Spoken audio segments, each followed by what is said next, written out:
د مهمو خبرونو سرټکي. د بهرنیو چارو له وزیر سره د سوداګرۍ او پانګونې خونې د رئیس کتنه.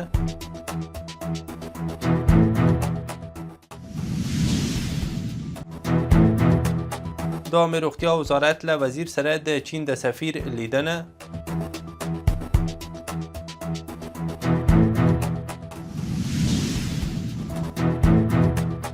د وروستیو ورښتونو له امله د وختو تلفاتو وروستي جزئیات.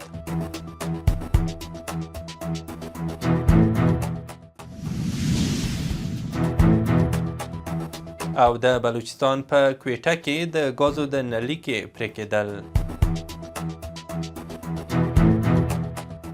د واک ټلویزیون درنو لیدونکو سلام او وخت مو بخیر. نن سه شنبه د وري 11مه. اوس هم بشپړ خبرونه. د افغانستان د سوداګرۍ او پانګونې خونې مشر سید کریم هاشمي د اسلامي امارت د بهرنیو چارو له وزیر امیرخان متقي سره کتلي او د افغان سوداګرو ستونزې ورسره شریکې کړي دي.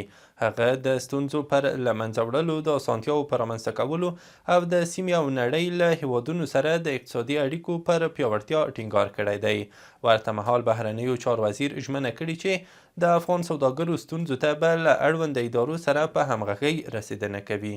د اسلامي امارت د عامه روغتیا وزیر نورجلال جلالی نن سه شنبه د چین له سفیر ژاوشینګ سره لیدلي او له هغې الشفا روغتون لپاره د تجهیزاتو د سنتي طب انسټیټیوټ د جوړېدو غوښتنه کړې ده.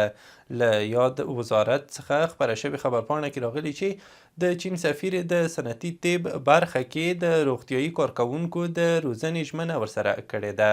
د لوړو زده کړو وزارت په یوه خبرپاڼه کې لیکلي چې دغه وزارت تر چتر لاندې د سرطاني ناروغیو د تشخیص او درملنې د یوه مرکز د پروژې چارې 94 سلنه بشپړې شوي دي. دغه مرکز د کابل علي آباد تدریسي روغتون کې د څه باندې 300 میلیون افغانیو په ارزښت پیل شوی دی. د دغه پروژې په بشپړېدو سره به په دغه مرکز کې د ناروغانو درملنې ترڅنګ د کابل طبي علومو پوهنتون محصلین عملي زده کړې کوي. د کډوال او راستنیدونکو چارو وزیر مولوي عبدالکبیر د یوناما له مرستیال اندریکا راتواټه سره لیدلي او د بشري مرستو پر همغږۍ خبرې کړي دي.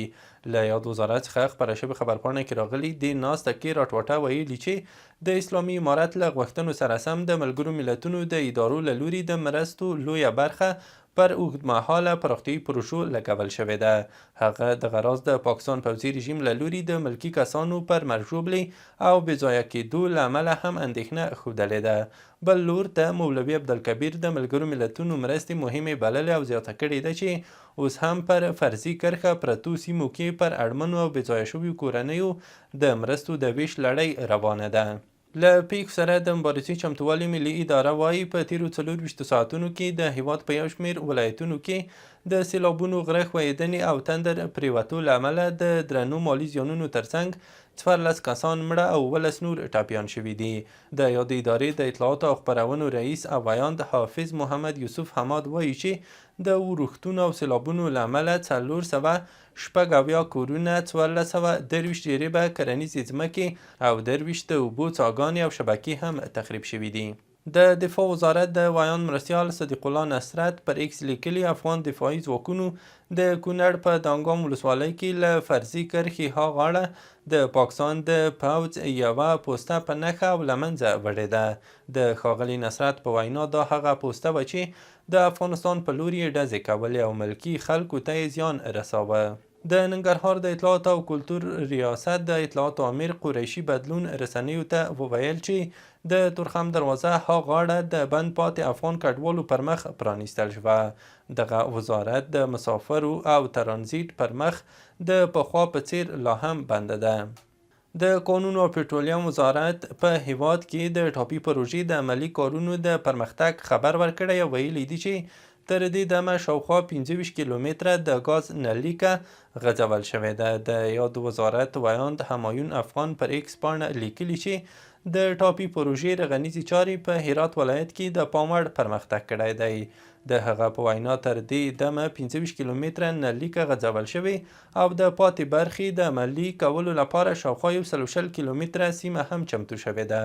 نوموړي زیاته کړې چې د پروژې سیمې ته نوې نللیکې او تخنیکي تجهیزات لیږدول کیږي چې دا به د کارونو په چټکتیا کې مهم رول ولوبوي. د معلوماتو له مخې تمه ده چې د 2026 میلادي کال تر پایه پورې د هرات اړوند ټاپي پروژې 153 کیلومتره برخه بشپړه شي. د ملګرو ملتونو د بشري حقوقو په تازه راپور کې ویل شوي چې په افغانستان کې بشري وضعیت لا هم له ګڼو ستونزو سره مخ دی او په ځانګړي ډول ښځې او نجونې له محدودیتونو اغېزمنې شوي دي. په دغه راپور کې ویل شوي چې نجونې لا هم له شپږم ټولګي پورته زده کړو منع دي او د دویم پرله پسې کال لپاره له طب فارغېدو ازموینې د ښځو له ګډون پرته ترسره شوې.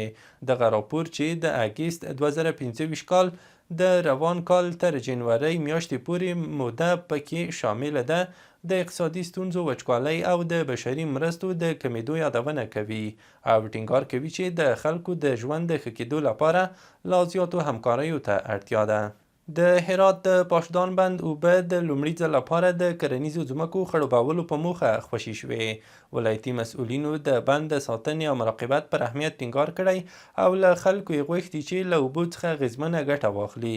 دوی زیاته کړي چې د دغو اوبو خوشي کېدل به د سیمې کرنه پیاوړې او د بزګرانو اقتصادي وضعیت به ښه کړي.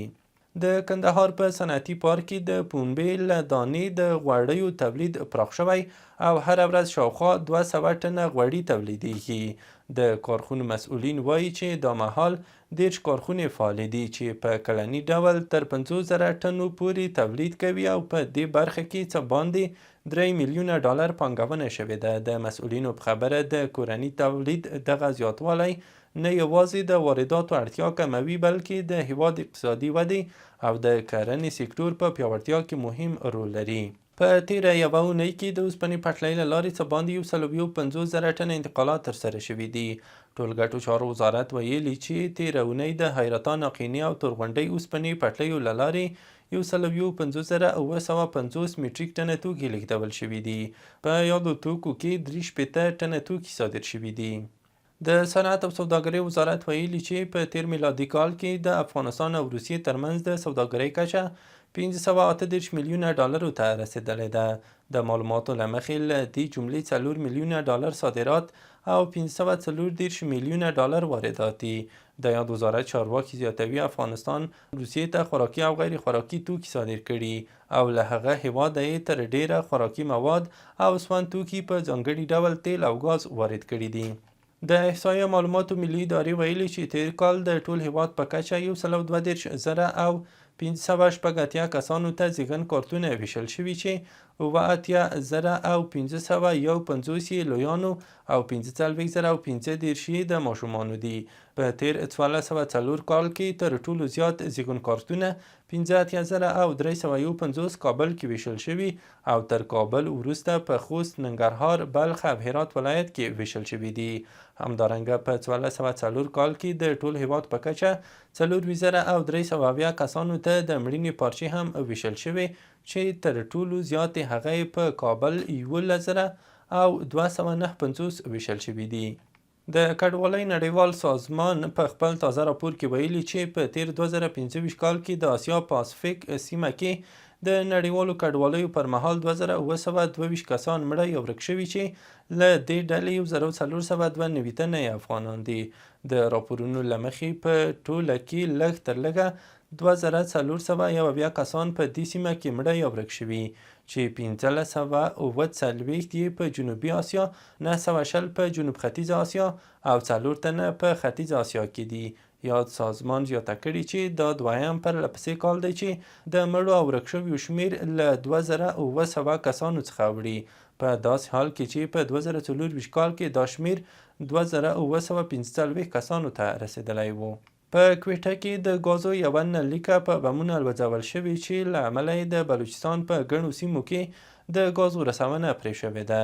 د سوی سدرن ګاز شرکت لیمیټډ ویلي چې دغه 18 انچه قطر لرونکې نللیکه د اخترآباد په سیمه کې الوځول شوې ده. په راپور کې ویل شوي چې د دې پیښې له امله د کویټې ښار په ګډون په ډیرو سیمو کې د غازو عرضه بنده شوې او خلکو ته یې ستونزې جوړې کړې دي. پاکستاني رسنۍ وایي چې دا برید بلوچ بیلتون غوښتونکو ترسره کړی دی. کارولین لیویټ وایي چې د جګړې د لګښت د پرې کولو کې د خلیج هیوادونو رول ارزول کیږي. د یوه خبریال د پوښتنې په ځواب کې د سپینې ماڼۍ ویاندې کارولین لیویټ وویل دا هغه موضوع ده چې ولسمشر ډونالډ ټرمپ ورته لیوالتیا لري او ښایي ژر یې په اړه نور څه واوریدل شي. خبریال د 1990 او 1991 خلیج جګړې ته په اشارې سره پوښتنه وکړه چې هغه مهال کویټ، سعودي عربستان او متحده عربي اماراتو د جګړې ډیری لګښت ورکړی و. اوس به څوک لګښت پرې کوي او آیا دغه هیوادونه بیا هم ورته چمتو دي که نه؟